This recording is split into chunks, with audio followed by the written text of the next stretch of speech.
Hi అండి. చాలామంది parents అడిగే ఒక కామన్ క్వశ్చన్, మా పిల్లలకి మిల్క్ టీత్ ఊడట్లేదండి, ఎప్పుడు ఊడతాయి, ఏం చేయాలి అని. Hi, this is doctor Swapnika from CS dental hospital, Nallagandla.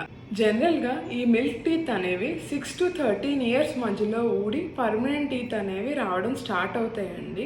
ఒకవేళ ఈ మిల్క్ టీత్ ఈ టైంలో ఊడకుండా అలాగే నోట్లో ఉండిపోతే వాటిని ఓవర్ రిటైన్ డెసిడియస్ టీత్ అంటారు.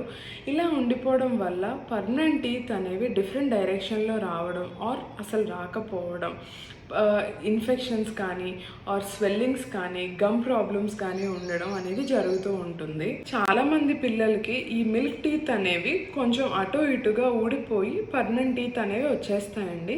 బట్ ఎలాంటి కండిషన్స్లో మీరు డెంటిస్ట్ని సంప్రదించాలి?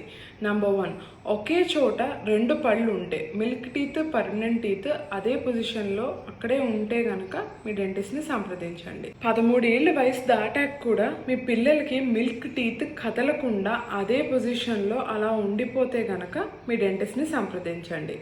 నెంబర్ 3, ఇన్ఫెక్షన్స్ కానీ గమ్ ప్రాబ్లం కానీ అక్కడ స్వెల్లింగ్స్ కానీ ఏమైనా కనిపిస్తే వెంటనే డెంటిస్ట్ని సంప్రదించండి. సో ఇవాళ మన దగ్గరికి వచ్చిన ఈ పాపకు కూడా చాలా మిల్క్ టీత్ అనేవి ఊడలేదండి, పర్మనెంట్ టీత్ వచ్చేస్తున్నాయి. ఈ మిల్క్ టీత్ అనేవి ఊగుతూ అలాగే ఒక 3-4 months నుంచి ఉన్నాయి. పాపకి గమ్స్ ఇన్ఫెక్ట్ అయిపోయినాయి అండ్ పెయిన్ కూడా ఉందన్నమాట. సో ఈ పాపకి ఆల్మోస్ట్ ఒక 6 మిల్క్ టీత్ అనేవి ఇంకా ఊడలేదు. అండ్ ఈ పాపకి వంకర పళ్ళు కూడా ఉన్నాయన్నమాట. జనరల్గా ఇలా మిల్క్ టీత్ ఎక్కువ రోజులు ఉండిపోయినప్పుడు వంకర పళ్ళు రావడం అనేది చాలా కామన్. సో ఈ పాపకు మనం ఈ ఎక్స్ట్రా మిల్క్ టీత్ అనేవి ఏవైతే ఊడకుండా ఉన్నాయో వాటిని మనం ఎక్స్ట్రాక్ట్ చేసేసామండి. ఈ పర్మనెంట్ టీత్ అనేవి ఫుల్గా ఎరప్ట్ అయిపోయాక పళ్ళకి క్లిప్ ట్రీట్మెంట్ అనేది స్టార్ట్ చేసుకుంటాం. Hope this information helps. Thank you.